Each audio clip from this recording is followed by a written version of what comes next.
அண்ணா வாரிசு அரசியலை ஒரு காட்டு மிராண்டித்தனம் என்று சொல்லி இருக்கிறார்.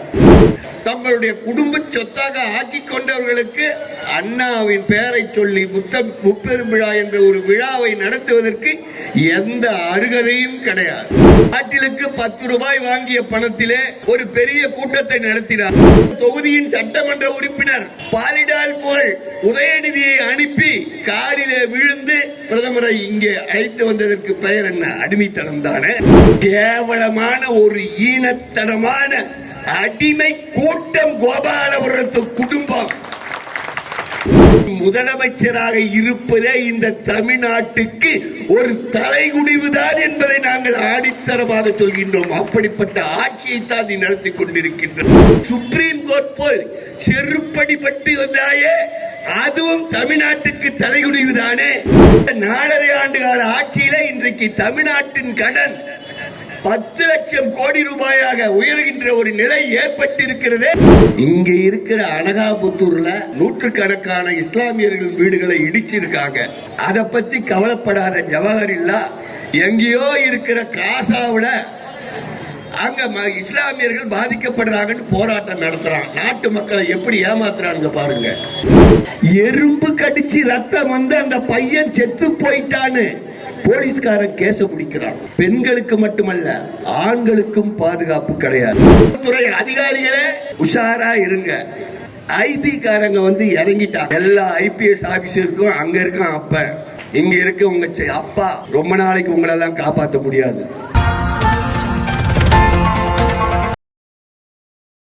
தலைவர் எம்ஜிஆர் அவருடைய அரசியல் வாரிசாக மனித புனிதவதி சமூக நீதி காத்த வீராங்கனை அனைத்திந்திய அண்ணா திராவிட முன்னேற்ற கழகத்தின் காவல் தெய்வமாக விளங்கிய இதய தெய்வம் டாக்டர் புரட்சி தலைவி அம்மா அவருடைய அரசியல் வாரிசாக, இந்த இருவரும் தெய்வங்களின் வாரிசாக இன்றைக்கு கழகத்தை நடத்தி கொண்டிருக்கும் கழகத்தின் முதல் தொண்டனும் கழகத்தின் பொதுச் செயலாளருமான புரட்சி தலைவர் அண்ணன் எடப்பாடியார் அவருடைய மேலான ஆணையின்படி நடைபெறுகின்ற தென் சென்னை வடகிழக்கு மாவட்ட கழகம் சேப்பாக்கம் வடக்கு பகுதி கழகத்தின் சார்பிலே நடைபெறுகின்ற பேரறிஞர் பெருந்தகை அண்ணா அவர்களுடைய 117வது பிறந்த நாள் விழாவை முன்னிட்டு நலத்திட்ட உதவிகள் வழங்கி மாபெரும் பொதுக்கூட்டத்தை தலைமையேற்று நடத்தி கொண்டிருக்கின்ற அன்பு சகோதரர் LIC ஜெயச்சந்திரன் அவர்களே, முன்னிலை வகித்திடும் அண்ணா தொழிற்சங்க மாவட்ட செயலாளர் ஜானகிராமன் என்ற SSS ராமு அவர்களே, மாவட்ட அம்மா பேரவை செயலாளர் ஸ்டிக்கர் ரவிக்குமார் அவர்களே, மாவட்ட நிர்வாகிகள் KEM Tamim Ansari, Arun Balaji, doctor வெற்றி செல்வன் அவர்களே, எனக்கு முன்னர் உரையாற்றி சென்றுள்ள மாவட்ட கழக பொறுப்பாளர் கோவை சத்யன் அவர்களே, மாவட்ட கழக அவைத்தலைவர் நுங்கை மாறன் அவர்களே, எனது இனிய இளவல்கள் மணி செயின் அவர்களே, ஆரணி கோகுல் அவர்களே, அன்பிற்குரிய மாவட்ட கழக இணை செயலாளர் ஜெயந்தி ரவிச்சந்திரன் அவர்களே, அன்பிற்குரிய ஆற்றல் மிக்க பகுதி கழக செயலாளர்கள் V முருகன், BV சீனிவாசன், மணிகண்டன், பாசறை பாலச்சந்திரன், சதாசிவம், குலாம்பி ஆசத் அவர்களே, மாவட்ட எம்ஜிஆர் மன்ற செயலாளர் செல்வகுமார் அவர்களே, SV கிருஷ்ணன், ஷேக் ஹுசேன், சங்கர், மாநில நிர்வாகிகள் G சங்கர், TK சம்சுதீன், ஞான கார்த்திக், நீலகண்டன் அவர்களே, இந்த இயக்கத்தின் ஆணிவேர்களாக இருக்கின்ற ஆற்றல் மிக்க வட்டக்கழக செயலாளர்கள் CS Anandan, Chandrababu, Karthikeyan, Sadiq Batcha, Vigneswaran, Ramadoss, Sivasankar, Janarthanan, Ranjith, Anandan, Murugan, Selvam, Kalyan, Vincent Raj, MK Maran, Simson Seenivasan, Thadiraja, Sundarraj அவர்களே, பகுதி கழக நிர்வாகிகள் செல்வக்கண்ணன், கலைச்செல்வி, கலா, பன்னீர்செல்வம், SR மோகன், கார்த்திக், S மகேஷ் உள்ளிட்ட நன்றியுரை கூற உள்ள அன்பிற்குரிய தட்சிணாமூர்த்தி, இந்தியன் காமேஷ், ATA சதீஷ் உள்ளிட்ட இந்த பக்கத்தில் இருக்கிற அனைத்து கழக நிர்வாகிகளே, வணக்கத்திற்குரிய பெரியோர்களே, தாய்மார்களே, இன்றைய தினம் பேரறிஞர் பெருந்தகை அண்ணா அவர்களுடைய பிறந்த நாள் விழாவை சீரும் சிறப்புமாக அனைத்திந்திய அண்ணா திராவிட முன்னேற்ற கழகத்தின் சார்பாக தமிழகம் எங்கும் நடத்தி கொண்டிருக்கின்றோம். அண்ணாவின் பிறந்த நாளை கொண்டாடுகின்ற தகுதி அனைத்திந்திய அண்ணா திராவிட முன்னேற்ற கழகம் என்ற இயக்கத்திற்கு மட்டும்தான் உண்டு. அண்ணா வாரிசு அரசியலை ஒரு காட்டு மிராண்டித்தனம் என்று சொல்லி இருக்கிறார். ஆகவே காட்டு மிராண்டித்தனத்தை நடத்தி கொண்டு தந்தைக்கு பிறகு மகன், மகனுக்கு பிறகு பேரன், இப்போது கொள்ளு பேரன் வரை ஒரு இயக்கத்தை தங்களுடைய குடும்ப சொத்தாக ஆக்கி கொண்டவர்களுக்கு அண்ணாவின் பெயரை சொல்லி முப்பெரும் விழா என்ற ஒரு விழாவை நடத்துவதற்கு எந்த அருகதையும் கிடையாது. கொடியிலே அண்ணா, இயக்கத்தின் பெயரிலே அண்ணா, கொள்கையிலே அண்ணா என்ற அனைத்து விதத்திலும் அண்ணாவின் திருவுருவ படத்தையும் திருவுருவ பெரும் பெயரையும் தாங்கிக் கொண்டிருக்கின்ற அனைத்து இந்திய அண்ணா திராவிட முன்னேற்ற கழகத்தின் சார்பாக அண்ணாவின் பிறந்தநாள் விழாவை கொண்டாடுவதுதான் நமக்கு மட்டுமே உரித்தான ஒன்று. பேரறிஞர் பெருந்தகை அண்ணாவை பற்றி மிக விளக்கமாக விரிவாக எனக்கு முன்னர் தெளிவாக எனக்கு முன்னே பேசியவர்கள் எடுத்துரைத்தார்கள். ஆகவே நான் மறுபடியும் அவற்றையே சொல்லிக்கொண்டு உங்களுடைய பொறுமையை சோதிக்க விரும்பவில்லை. அண்ணா வணக்கத்திற்குரியவர். அண்ணாவால் தான் திராவிட இயக்கம் ஒரு கொள்கையோடு ஒரு இயக்கமாக இருந்தது, மக்கள் இயக்கமாக மாற்றி தேர்தலை சந்திக்க வைத்தவர் அண்ணா.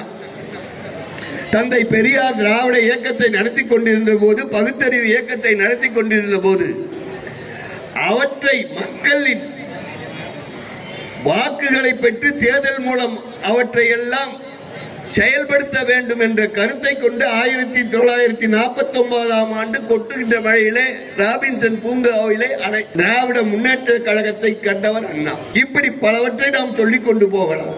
2 தினங்களுக்கு முன்பாக கரூரிலே ஒரு கூட்டம், திராவிட முன்னேற்ற கழகத்தின் சார்பிலே கரூரிலே வந்து முப்பெரும் விழா என்ற பெயரிலே பாட்டிலுக்கு 10 ரூபாய் வாங்கிய பணத்திலே ஒரு பெரிய கூட்டத்தை நடத்தினார்கள். எந்த கரூரிலே அந்த கூட்டத்தை நடத்திய செந்தில் பாலாஜியை பற்றி எதிர்க்கட்சியாக இருக்கின்ற போது கேவலமாக ஆபாசமாக 2 பெண்களை பற்றி இணைத்து அந்த பெண்களால் தான் கரூர் செந்தில் பாலாஜியை ஒன்றும் செய்ய முடியாது, செந்தில் பாலாஜி ஒரு ஊழல் பெருஞ்சாலை என்ற விதத்திலே பேசி 2 பெண்களை கொச்சைப்படுத்தி பேசிய ஸ்டாலின் அதே கரூரிலே அந்த செந்தில் பாலாஜியை போல ஒரு சிறந்த செயல் வீரன் கிடையாது, தியாகி கிடையாது என்று அந்த செந்தில் பாலாஜியை புகழ்ந்து சிறையிலே இருந்த போதும் அமைச்சராக இருக்க வைத்து பிறகு சிறையை விட்டு வெளியே வந்து மீண்டும் அமைச்சராக என்றால் இப்பொழுது எந்த பெண்கள் அவருக்கு ஆதரவாக திராவிட முன்னேற்ற கழகத்திலே இருக்கிறார்கள் என்று நான் கேட்க ஆசைப்படுகிறேன்.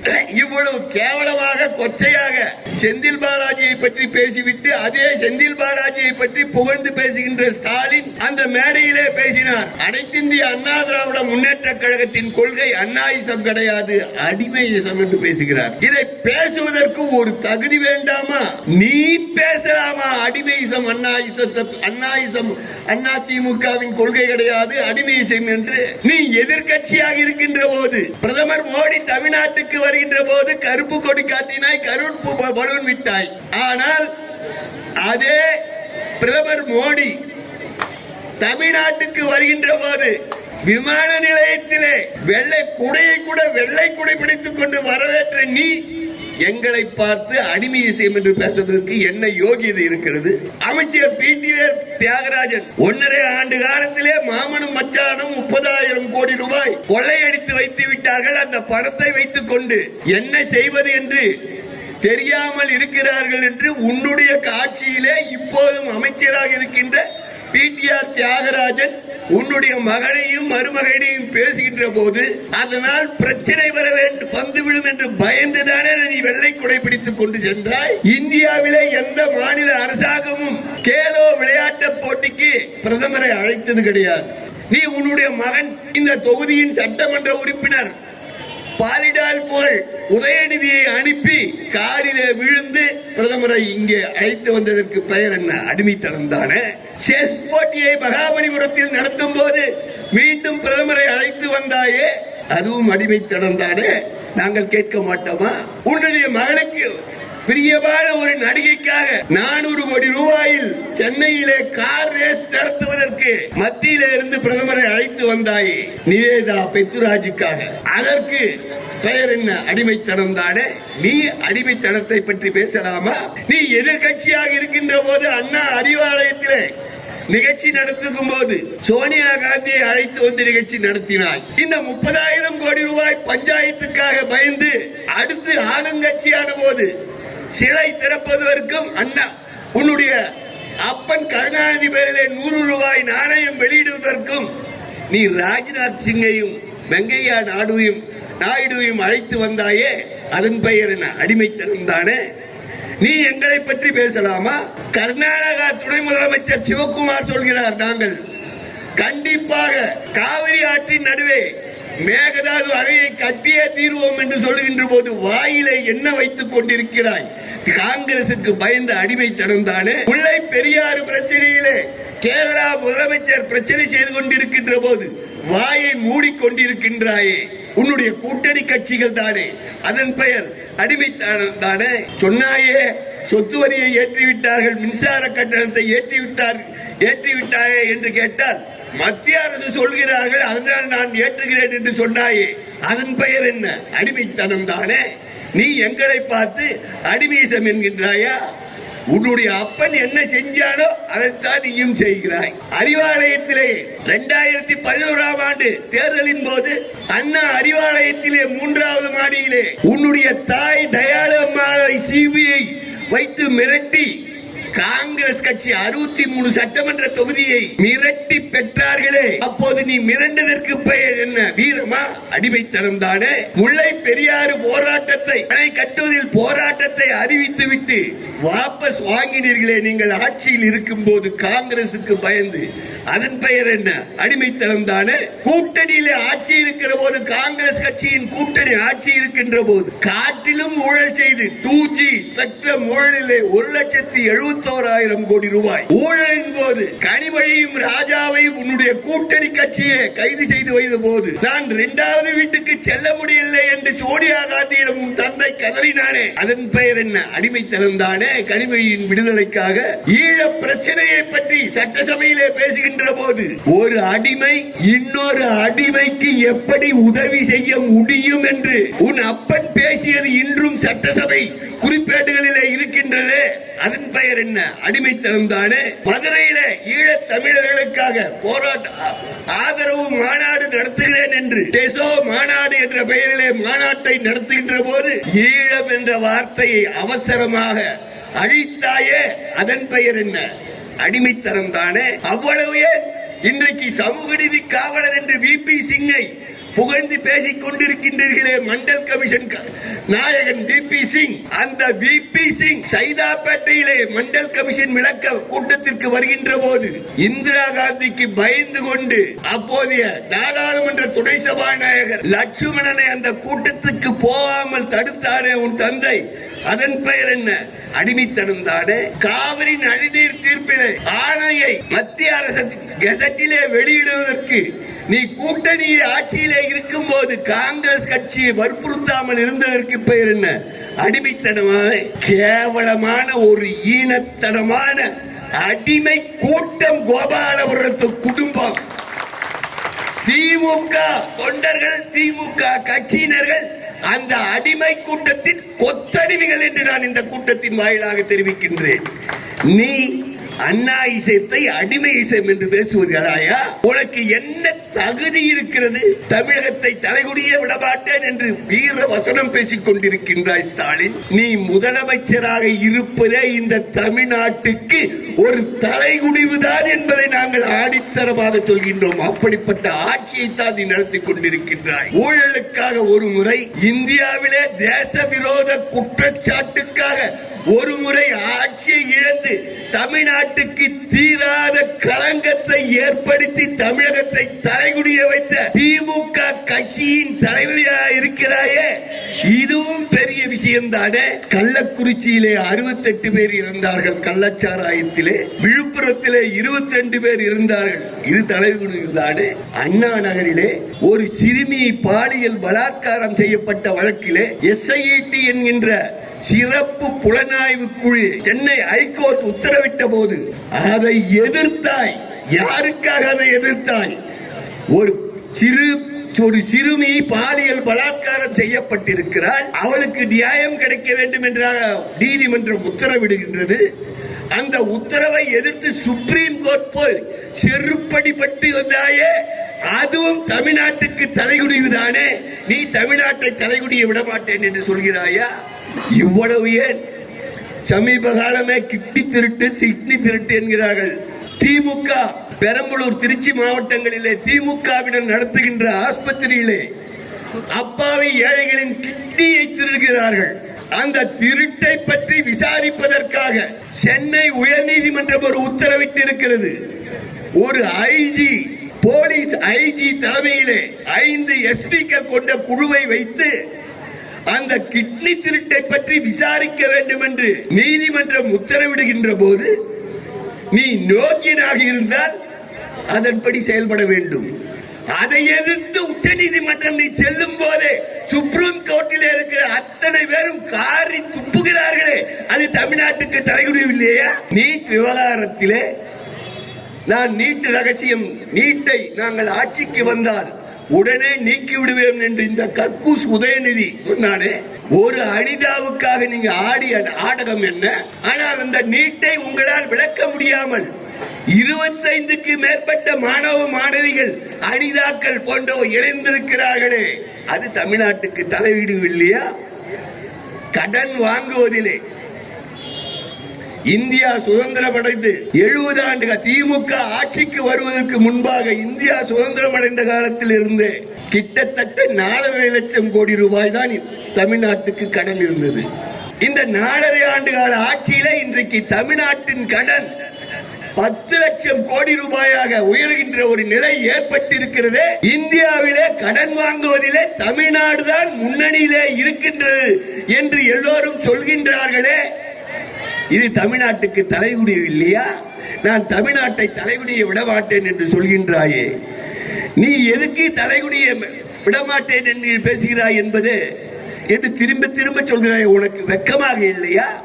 இப்போது எல்லோரும் படித்தவர்கள், இளைஞர்களுக்கு தெரியும், மாணவர்களுக்கு தெரியும், இவ்வளவு அவலங்களுக்கும் காரணம் நீ ஆனால் தலைகுனியை விடமாட்டேன் என்று சொல்கின்றாய். நயனதாராவுக்காக, நடிகை நயன்தாராவிற்காக பாலிடாயல் கொடுத்தவனுக்கு ஒரு பெரிய பதவியை கொடுத்தாயே, இது தலைகுனிவு இல்லையா?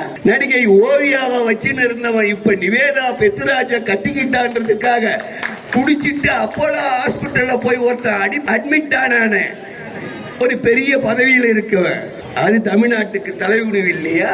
மாமனும் மச்சான அடிச்ச 30,000 கோடி ரூபாயில துபாயில இன்வெஸ்ட்மெண்ட் பண்ணி, பிட்காயின்ல இன்வெஸ்ட்மெண்ட் பண்ணி நடிகை ஆத்மிகாவுக்கு வீடு கட்டி கொடுத்து அந்த பணத்தை அங்க இன்வெஸ்ட்மெண்ட் பண்ணியிருக்கானே, இது தமிழ்நாட்டுக்கு தலைகுனிவு இல்லையா?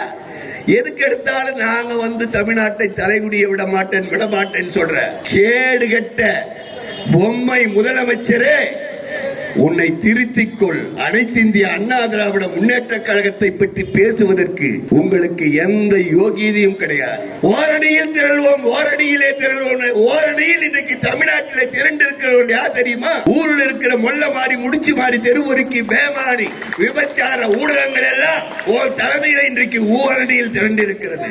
உங்களை இந்த நாட்டை விட்டு துரட்ட வேண்டும் என்று மறு அணியிலே மக்கள் அண்ணன் எடப்பாடியார் தலைமையிலே திரண்டு கொண்டிருக்கிறார்கள். இதுல ஓரணியில் திரள்வோம், வாங்க வாங்க நீ சொல்ற. இன்னைக்கு விலைவாசி ஏற்றம் மின்னை முட்டி கொண்டிருக்கிறது. எல்லா விலையும் ஏறி போச்சு. பஸ் கட்டணம், மின் கட்டணம் 67% ஏறி இருக்கு. சொத்து வரி 100% ஏறி இருக்கு. குடிநீர் கட்டணம் ஏறி இருக்கு. குப்பை வரி போட்டு இருக்கிறான். நாம சுவாசிக்கிற இந்த காத்துக்கு தான் இன்னும் வரி போடணும் நான் சொல்லினே இருக்கிறப்பயே, சென்னை மெரினா பீச்சுக்கு போறதுக்கு அங்கே நுழைவு கட்டணம் போடுவதற்கு மாநகராட்சி திட்டமிட்டு கொண்டிருக்கிறான். பீச்சுக்கு போறதுக்கே வசூல் பண்றதுக்கு திட்டம் போட்டு இருக்கான். அந்த அளவுக்கு எல்லா விலைவாசியும் ஏறிக்கொண்டிருக்கிறது. இவன் உதயநிதி ஸ்டாலின் இங்கே சொன்ன ஒரு பேட்டியில அவங்க அப்பா கேட்டாராம், சொன்னாராம், உதயநிதி ஸ்டாலினுக்கு முதல் மனைவி சேப்பாக்கம் தொகுதி தான் அப்படின்னு சொன்னாரு. அந்த அளவுக்கு நான் சேப்பாக்கம் தொகுதியில உழைச்சிட்டு இருக்கேன்னு சொல்லிட்டு வந்த புதிதுல எல்லா கக்கூசியும் போய் பார்த்தோம். இவன் எதுக்கு எல்லா கக்கூசியும் போய் பார்க்கிறான்னு பார்த்தா, அடுத்து கக்கூஸ் ப்ராஜெக்ட் என்ற பெயரிலே 423 கோடியிலே சென்னை மாநகரத்திலே இருக்கிற கழிப்பறைகளை சுத்தப்படுத்துகிறோம் என்ற பெயரிலே கொள்ளை அடிப்பதற்காக அந்த ட்ரஸ்டிலே கீர்த்திகா உதயநிதி ஒரு முக்கியமான நபர். கக்கூசகளோ விட்டு வைக்கலவங்க. குடிக்கிற தண்ணி ஸ்பிரிங் வாட்டரு பாவம் சாப்பாட்டுக்கு அடுத்த வீட்டுல போய் ரசம் வாங்கி சாப்பிடுறாங்க. எங்க அண்ணியார் துர்காவதி அம்மையார், அவங்க ஸ்பிரிங் வாட்டர் திரைப்பட விநியோகம் கருணாநிதியின் குடும்பம் தான். இன்னைக்கு உதயநிதி இது மட்டும் இல்லாம இவங்க உறவினர் ஒருத்த கிளம்பி இருக்கான். அவன் இன்னைக்கு அது பெயர் மறந்து விட்டது எனக்கு. அவன் 1000 கோடி ரூபாயில 4 படம் எடுத்திருக்கிறான். ஆகாஷ் ஆகாஷ் 4 படம் 1000 கோடி ரூபாயில் எடுத்திருக்கான். சாதாரணமா ஒரு மெடிக்கல் ரெப்ரசன்டேட்டிவ். இவன் மருமகன் சபரீசன் யாரு தெரியுமா? திருநெல்வேலியில ஒரு ஊர்ல இருக்கிற ஒரு வாத்தியார் சைக்கிள்ல தான் போவார் சாப்பாடு கட்டின்னு, வேதமூர்த்தி. அவரோட பிள்ளையா இங்க மெட்ராஸுக்கு மெடிக்கல் ரெப்ரசன்டேட்டிவ் வேலைக்கு வந்தான். அவனுடைய சொத்து மதிப்பு இன்னைக்கு தமிழ்நாட்டையே ஆட்டி வச்சு கொண்டிருக்கிறான். ஒரே வருஷத்துல 7 கம்பெனியை ரிஜிஸ்டர் பண்ணியிருக்கான். எல்லாம் யாரோட பணம்? நம்மளோட பணம். இன்னைக்கு 10 லட்சம் கோடி ரூபாய் கடனுக்கு கொண்டு வந்து தமிழ்நாட்டை தள்ளி இருக்கிறாங்க. 1.5 லட்சம் கோடி ரூபாய்க்கு எல்லாத்துக்கும் வரி போட்டு விலைவாசி உயர்வு. இந்த பணத்துல இவங்க என்ன செஞ்சாங்க? நம்ம சகோதரர்கள் சொன்னார்கள், நம்ம ஆட்சியில 11 மெடிக்கல் காலேஜ், பல கல்லூரிகள், எல்லா ஊர்லயும் மேம்பாலம், ரோடு, எல்லா திட்டங்களையும் அண்ணன் எடப்பாடியார் செஞ்சார். இவங்க வந்து என்ன செஞ்சாங்க? ஒண்ணும் கிடையாது. 1000 ரூபாய் கொடுத்துட்டாங்க. 1000 ரூபாய் கொடுத்துட்டுன்னு இன்னைக்கு மாசத்துக்கு 10,000 ரூபாய்க்கு மேல ஒரு குடும்பத்துல அந்த குடும்ப தலைவிக்கு பட்ஜெட் கூடி இருக்குது. ஆனா அவன் கொடுக்கிறது 1000 ரூபாய். சொத்து வரி ஏற்றதால என்ன பாதிப்புன்னு நினைக்கலாம். சொந்த வீட்டுக்காரன், அவன் வாடகை வீட்டுக்காரன். சென்னையில 13 லட்சம் வாடகை குடும்பங்கள் இருக்குன்னா வாடகை ஏறுது. மின் கட்டணத்தை ஏத்துனா அவங்க ஒரு பில்லு போடுவாங்க. மின்சாரத்துக்கு சப் மீட்டர் போடுறோம் அப்படின்னு சொல்லிட்டு ஹவுஸ் ஓனர் ஒரு கூடுதலாக மின்சார கட்டணத்தை அவங்க வீட்டுக்கான கரண்ட்டுக்கு சேர்த்து நம்ம கிட்ட வசூல் பண்ணுவாங்க. இப்படி பல விதத்தில் இன்றைக்கு இந்த தமிழ்நாட்டு மக்கள் கஷ்டப்பட்டு கொண்டிருக்கிறார்கள். இதெல்லாம் இவ்வளவு கஷ்டம் இருக்குது. துப்புரவு பணியாளர் பிரச்சனை இருக்குது. கிட்டத்தட்ட 90 பேருக்கு மேல கள்ளச்சாராயத்தில் செத்துட்டாங்க. 25 பேருக்கு மேல லாக்அப் மரணம், பாலியல் பலாத்காரங்கள், விலைவாசி ஏற்றம், இப்படியெல்லாம் இருக்கிறப்ப 3 நாளைக்கு முன்னாடி ஒரு 4 கோமாளிகள் ஏறி இங்க இருக்கிற அனகாபுத்தூர்ல காயிதே மில்லத்து நகர், ஸ்டாலின் நகர்னு இருக்கிற இடத்துல நூற்றுக்கணக்கான இஸ்லாமியர்கள் வீடுகளை இடிச்சிருக்காங்க. அதை பத்தி கவலைப்படாத ஜவஹரில்லா எங்கேயோ இருக்கிற காசாவுல அங்க இஸ்லாமியர்கள் பாதிக்கப்படுறாங்கன்னு போராட்டம் நடத்துறான். நாட்டு மக்களை எப்படி ஏமாத்துறாங்க பாருங்க. பிரச்சனைகளை திசை திருப்புறாங்க. உள்ளூர்ல கூரை ஏறி கோழி பிடிக்க முடியாதவன் வானை ஏறி வைகுண்டம் போறான்ற மாதிரி உள்ளூர் பிரச்சனையில இங்க இருக்க இஸ்லாமியர் பாதிக்கப்படுறான். அதை பத்தி வாயை திறக்கிறதுக்கு இவனுக்கு இருக்கிற. ஏன்னா இவன் ஹவாலாவில் தண்டனை அடைஞ்சிருக்கிறான். ஜவஹருல்லா ஜெயிலுக்கு போகாம இன்னும் வெளியே இருக்கிறான். அதுல இருந்து தப்பிக்கிறதுக்காக இங்க இருக்க இஸ்லாமியர்களிடம் மதவெறியை தூண்டி விட்டு குளிர் காஞ்சிட்டு இருக்கான். இப்படி இதுல நடிகர் சத்யராஜ், பிரகாஷ் ராஜ், திருமாவளவன் தூய்மை பணியாளர்கள் நிரந்தரம் பண்ணணும், பணி பாதுகாப்பு வேணும்னா அவங்கள நிரந்தரம் பண்ணக்கூடாதுன்றான். இவனால் தாழ்த்தப்பட்டவர்களோட பிரச்சனைகளை தீர்க்கக்கூடியவன். இப்படிப்பட்ட கோமாளிகள் நாட்டு மறுபடியும் கிளம்பிட்டாங்க. நாட்டு மக்களோட பிரச்சனைகளை திசை திருப்புவதற்கு இந்த கோமாளிகள் கிளம்பிட்டாங்க. சட்டம் ஒழுங்கு சந்தி சிரித்துக் கொண்டிருக்கிறதுங்க. 3 வயது சிறுமி முதல் 80 வயது கிழவி வரை பாலியல் பலாத்காரங்களுக்கு ஆளாகி கொண்டிருக்கிறார்கள். 100 சம்பவம் நடக்கிறப்ப 2 சம்பவத்தை தான் போலீஸ்காரன் ரிஜிஸ்டர் பண்றான். 98 சம்பவங்கள் மறைக்கப்படுகின்றன, இல்ல மிரட்டப்படுகின்றன. பாலியல் பலாத்காரங்கள் யாருக்குமே இங்க பாதுகாப்பு கிடையாது. பெண்களுக்கு மட்டுமல்ல, ஆண்களுக்கும் பாதுகாப்பு கிடையாது. போன வாரம் பர்கூர் சட்டமன்ற எம்எல்ஏ, திமுக எம்எல்ஏ, அவனோட பிஏ ஒரு ஊனமுற்றவனை, அவன் பிஏவும் இன்னும் 3 பேரும் ஒரு ஊனமுற்ற பையனை கூட்டிட்டு போய் பாலியல் பலாத்காரம் பண்ணியிருக்காங்க. ஆண்களுக்கும் பாதுகாப்பு கிடையாது. தேனியில ஒரு பாலிடெக்னிக் ஸ்டூடெண்ட் ஒருத்தர் செத்து கிடக்கிறான் டாய்லெட்ல. அவன் பின்புறம், அந்த டாய்லெட் முழுக்க ரத்தம், அவன் பின்புறத்துல நிறைய ரத்தம் வந்திருக்கு. கேஸை எப்படி பிடிக்கிறான் போலீஸ்காரன்? எறும்பு கடிச்சு ரத்தம் அந்த பையன் செத்து போயிட்டான்னு போலீஸ்காரன் கேஸை பிடிக்கிறான். நாகப்பட்டினம் மாவட்டத்தில் மயிலாடுதுறையில ஒரு நாமக்கல்ல பாத்ரூம்ல ஒரு மாணவன் பாலியல் பலாத்காரம் செய்யப்பட்டு இறந்து கிடக்கிறான். இந்த ஆட்சியில பெண்களுக்கு மட்டுமல்ல ஆண்களுக்கும் பாதுகாப்பு கிடையாது. மயிலாடுதுறை மாவட்டம் சீர்காழியில ஒரு 3.5 வயசு குழந்தைய ஒருத்த பாலியல் பலாத்காரம் செய்யறான். அதை பத்தி அந்த மாவட்ட ஆட்சியாளர் கலெக்டர் என்ன சொல்றான்னா, அந்த ரெண்டு தரப்பிலும் பிரச்சனை இருக்குது. ஒரு கலெக்டர் நாய் சொல்லுது 3.5 வயசு குழந்தைக்கும் அந்த 45 வயசு இருக்கு 2 பேருக்கு பிரச்சனை. அந்த 3.5 வயசு குழந்தை அவன் மேல எச்சி துப்பிடுதான், அதனால கொண்டு போய் பாலியல் பலாத்காரம் பண்ணானோ. இந்த ஆட்சியில கலெக்டர் முதல் போலீஸ் எஸ்பி வரை திமுகவை பாதுகாப்பதற்கு எந்த அளவிற்கும் இறங்கக்கூடிய நிலைமையில இன்றைக்கு சட்டம் ஒழுங்கு சந்தி சிரித்துக் கொண்டிருக்கிறது. ஏன் சரி, பொதுமக்களுக்கு மட்டுமா? பெண் காவலர்களுக்கும் பாதுகாப்பு கிடையாது. ஏட்டு முதல் ஏடிஜிபி உச்ச போலீஸ் அதிகாரி பெண் கல்பனா நாயர் அவங்களும் உயிருக்கு பாதுகாப்பு இல்லைன்றாங்க. அந்த அளவுக்கு சட்டம் பொதுமக்களின் நிம்மதியா ரோட்ல நடக்க முடியாத அளவுக்கு பாலியல் பலாத்காரங்கள், வன்முறைகள், கொலையா முந்திரிக்கான்றவ தினம் கொலைகள். முந்தா நேரத்து ஒரே நாள்ல 9 கொலை. இப்படி சட்டம் ஒழுங்கு சந்தி சிரித்துக் கொண்டிருக்கிறது. போலீஸ் கைகட்டி வேடிக்கை பார்த்து கொண்டிருக்கிறது. இதுக்கெல்லாம் மூல காரணம் போதை மருந்து, போதை கலாச்சாரம், கஞ்சா வியாபாரம். நீங்க பாத்தீங்கன்னா கைது பண்ணப்படுபவர்கள் வேறு வழி இல்லாமல் கைது படுபவர்கள் யாருன்னா திமுக காரன். 100 கேஸ்ல ஒரு 3 பேரை பிடிக்கிறான், 97 பேரை விட்டுறான் போலீஸ்காரன். அவனால முடியல, அவன் பண்ணாலும் மேல இருந்து பிரஷர். ஒரு சின்ன உதாரணம் சொல்றேங்க. தமிழ்நாட்டில் போலீஸ் ராஜ்யம் இந்த பொம்மை முதல்வர் ஆட்சியில் நடக்குது. திமுக குடும்பத்திற்கு மேல்மட்டத்தில் இருப்பவர்களோட மேல்மட்டத்தில் இருப்பவர்களோட இருக்க தொடர்பு இருக்கின்ற அதிகாரிகள்லாம் வச்சதுதான் சட்டம். இன்னைக்கு அளவுக்கு உதாரணத்துக்கு போலீஸை எப்படி எல்லாம் மிஸ்யூஸ் பண்றாங்கிறதுக்கு லண்டன்ல ஒரு எஸ்பி இங்க இருந்து சபரிசம் முன்பை எப்படியோ வச்சுட்டான். கடைசியா இந்திய புலனாய்வுத்துறை ஐபிக்கு தெரிஞ்ச அந்த சர்வேஷ் சென்டரை கொண்டு வந்து தமிழ்நாட்டுக்கு கொண்டு வந்துட்டான். ஏன்னா அங்க அவனை வச்சுட்டு எல்லா காரியமும் பண்ணான்.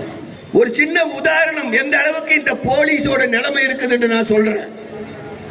இதே லாக் நகர்ல திமுக காரன் கட்சிக்காரன் அடிக்கிறான், சிசிடிவில பதிவாயிருக்கு. 20 நாளா போலீஸ் ஸ்டேஷனுக்கு அலையிறோம். யார் அடி வாங்கினா கடைசி அவன் மேலதான் கேஸ். அதே போல சவுக்கு சங்கர் ஒருத்தன் சிசிடிவி சாட்சிகளை வச்சு சொல்றேன், அவன் வீட்டுல அவங்க அம்மா மேலதான் போய் சாக்கடை ஒரு கும்பல் வீசுது. சிசிடிவில படத்துல இருக்கவன் யாரையும் கைது பண்ணல, சாதாரண 2-3 பேரை போய் கைது பண்றான் போலீஸ். இவ்வளவு ஏர்போர்ட் மூர்த்தி பறையர் பேரவையோட கட்சியோட தலைவர், அந்த காலத்துல எனக்கெல்லாம் நண்பர். இவங்க எல்லாம் விடுதலை சிறுத்தை கட்சிகளோட ஆரம்ப கால தூண்கள். ஏர்போர்ட் மூர்த்தி, விருதுநகர் அலெக்ஸ், திருவள்ளுவன், திண்டிவனம் திருவள்ளுவன், இது மாதிரி ஒரு 4-5 பேர் தான் இந்த விடுதலை சிறுத்தைகள் கட்சி ஆரம்பிச்சவங்க.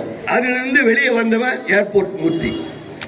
அந்த ஏர்போர்ட் மூர்த்தி டிஜிபி ஆபீஸுக்கு ஒரு பெட்டிஷன் கொடுக்க போறாப்ல. எல்லா டிவியிலும் வந்ததுங்க. இந்த போலீஸ் எவ்வளவு கேவலமா நடந்துகிறாங்கிறதுக்கு இது ஒரு சாட்சியை சொல்றேன். எல்லா டிவியிலும் வருது. அந்த ஏர்போர்ட் மூர்த்தியை செருப்பால அடிக்கிறாங்க. போலீஸ்காரன் வேடிக்கை பார்க்கறான். ஆனா அடிச்சவனை விட்டுட்டாங்க.